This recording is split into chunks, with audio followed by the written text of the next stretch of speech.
Hello guys, what's up? In this video, we're going to show you a quick tutorial on how to install Windows 10 inside your virtual machine. There are a lot of VMs available over the internet for you to download and install depending on your operating system, such as the VMware Fusion and Parallels. For this guide, we'll be using the popular and open source VirtualBox by Oracle. Without further ado, let's get started. First off, head over to the Windows 10 download page. We will provide the link in the description box. If you are a Windows user, MS will prompt you to download the media creation tool before allowing you to download an ISO image. Click on the download tool now and you will see the file is downloading down below. Open the media creation tool, wait for a little while until you see applicable notices and license term, then click Accept.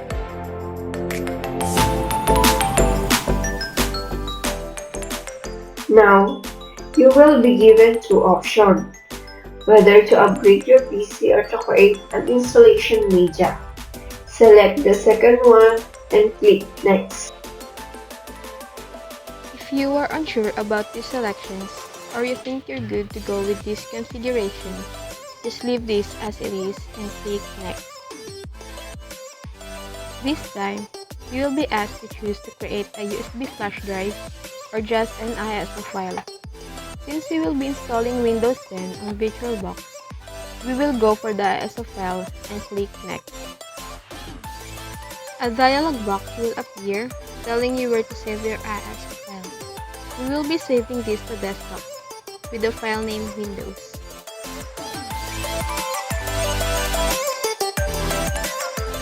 Wait for the file to download. Once it's finished, you should be able to see the file on the desktop.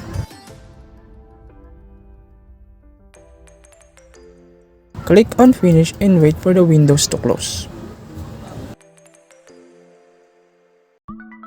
Now, open your VirtualBox and create new virtual machine by pressing New button. Name your virtual machine and make sure the type is a Microsoft Windows and your version is set to Windows 10. Just make sure you match the 64 version with a 64-bit VM and the 86 version with a 32-bit virtual machine. Now, you need to decide how much RAM you want to allocate for this VM. For the 86 version, you'll need at least 1 GB of RAM. For the 64 version, you'll need 2 GB of RAM. Whatever you decide, just make sure you stay in the green. If you allocate too much RAM, you'll end up with a serious performance issues. Next, we need to create a virtual drive.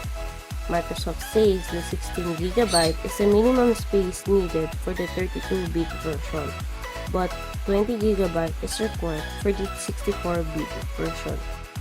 We decided on a 50GB virtual drive on my desktop, but feel free to make it as large as you need.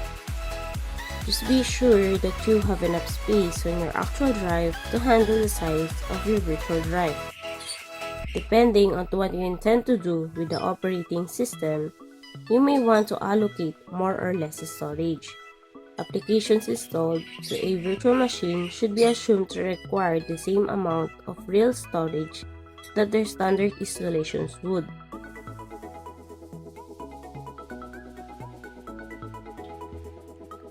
Now go into the settings for this virtual machine and navigate to Storage tab. Click the disk icon with a green plus next to Controller SATA. Click Choose Disk and then locate the Windows 10 ISO you downloaded earlier.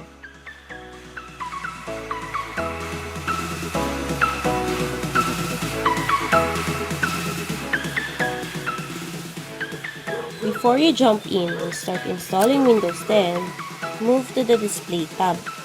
You can configure how much video memory you're willing to allocate to the virtual machine, but make sure you stay in the grid. You can also toggle on 3D acceleration if you like.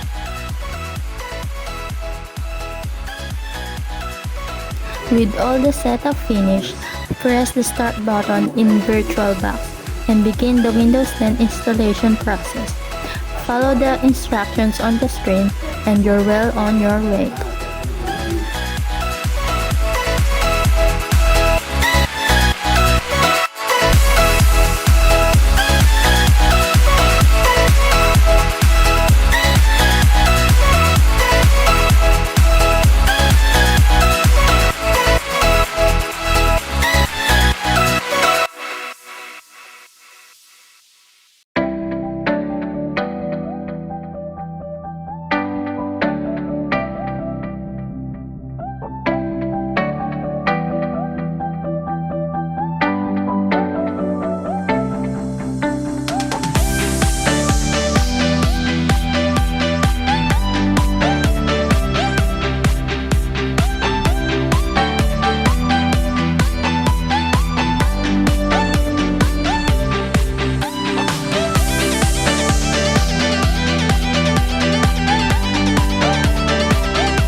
Once you're at the Windows 10 desktop, you'll need to install all the proper drivers for VirtualBox. In the VirtualBox UI, go to Devices and then select Insert Guest Addition CD Image.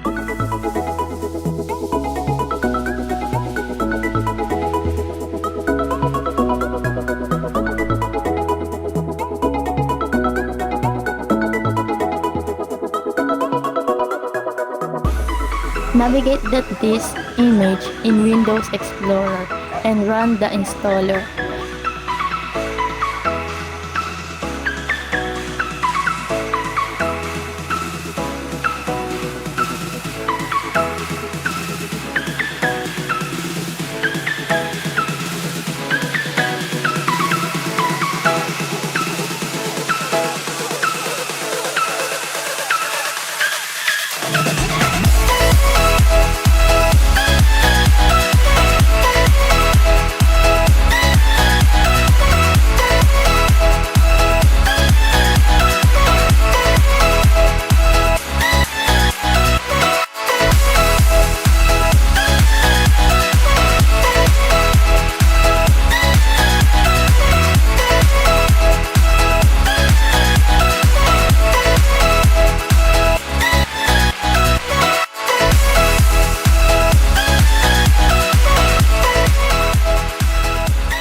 Once you've done for the entire process, you'll need to reboot the VM.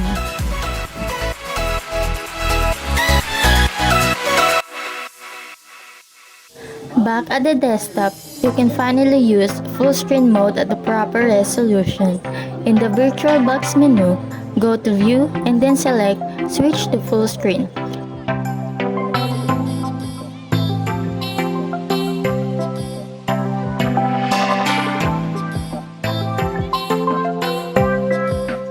For the most part, this is now the same experience you will have running it natively. Enjoy yourself and feel free to poke around all the new features.